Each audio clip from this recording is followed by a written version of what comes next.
moment. For decades, the Treasury has refused to make public contracts that have been signed with some of our lenders, like the Exim Bank of China or the China Development Bank. You've been part of a government that has refused to make this information public. Why? Those contracts and agreements, in accordance with the Constitution, are public documents. And the public have a right to know and to have access to that information. The fact that that information is not being made public is against the Constitution. So, under the Kenya Kwanza administration, you have not. This is something that you could do. You are the Deputy President of this republic. Is this not something you could do or make happen? When you are Deputy President, I'm sorry you've not been one, you would understand to what extent you can do things. And let me give you an example. Many people did not see the mettle of Mwai Kibaki until he was president. When he became president, he made a sterling job of being president. All along, everybody thought he was a lackluster performer. I am undertaking to the people of Kenya that given a chance to be president, things will be different in Kenya. So let me ask this just one more time. You are the sitting deputy president of this. You say this should have happened constitutionally, but it did not. Was this not something that came up in cabinet meetings? That at least we've not seen you protest about this particular matter, because debt transparency and debt, what we owe and who we are paying is something that taxpayers should know.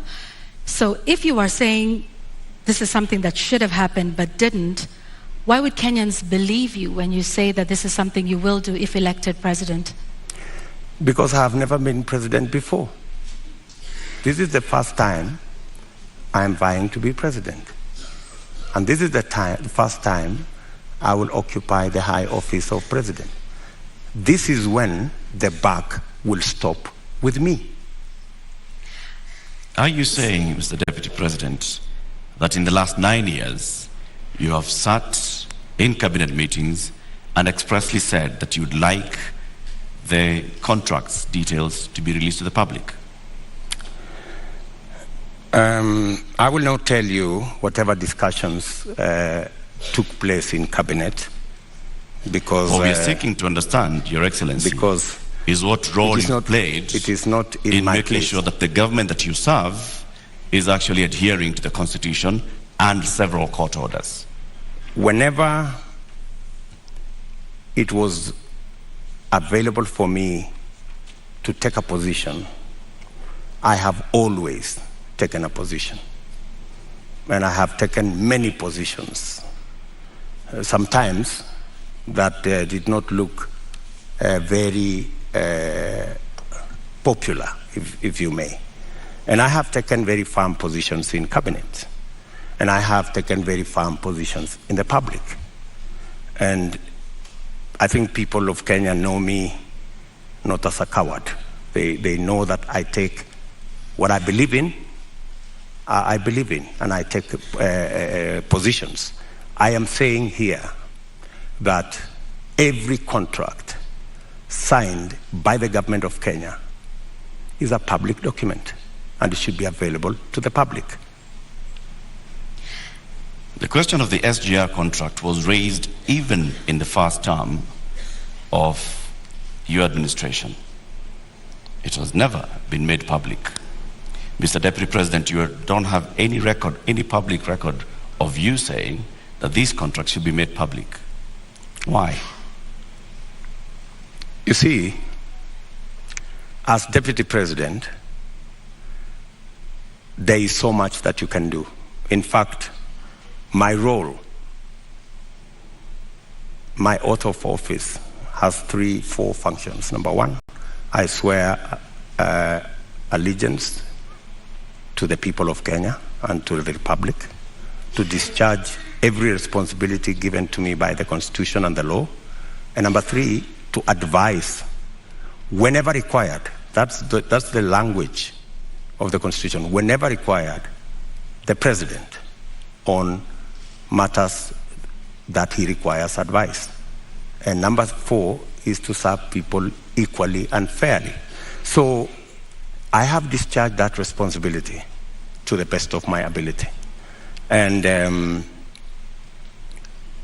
I have made my position in regard to the contracts very well known to the right officers. It is not a matter I would have wanted to take it in public for purposes of making sure that the government is functional. All right, I have just one last question on this before we move to our next topic of discussion, because you've informed us about, from what I understand, and you can correct me, Honorable Ruto, about the limited sort of powers of the Deputy President.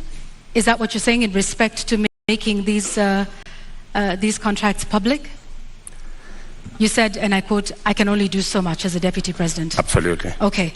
However, in previous television interviews, you have stated that you and the President remain accountable for everything that has been done for this. So which is it, Mr. Deputy President? Are you responsible for not making these contracts public? Because you in the past have said that you and the President remain accountable and should be asked about everything that happens in this country. Precisely, that's why you're asking me, and I have answered you. I have said clearly that to the extent that my duty as Deputy President is concerned, I have discharged my responsibility. I have given advice to my boss on many issues, including that particular issue. So I have given him my advice, enumerating very well that it is the constitutional position that every contract is made public. I have given that advice to the President as is required of me. So, but you know the buck stops with the boss. Honorable Deputy President, let's now move to the next topic of our conversation this evening, and this will be on a matter of national security. You were recently in Elgeyo Marakwet County,